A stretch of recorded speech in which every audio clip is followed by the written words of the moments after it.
ओं नारद उवाच प्रणम्य शिरसा देवं गौरीपुत्रं विनायकं भक्तावासं स्मरेन्नित्यम् आयुः कामार्थसिद्धये।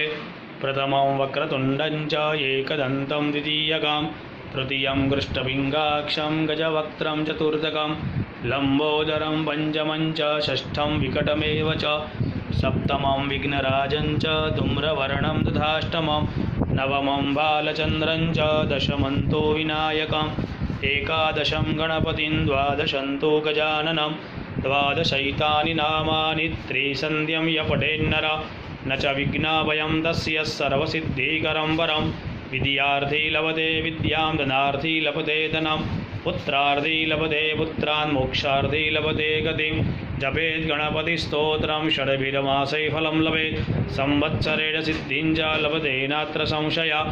अष्टेभ्यो ब्राह्मणेभ्यश्च लिखित्वा यः समर्पयेत् तस्य विद्या भवेत् सर्वा गणेशस्य प्रसादतः।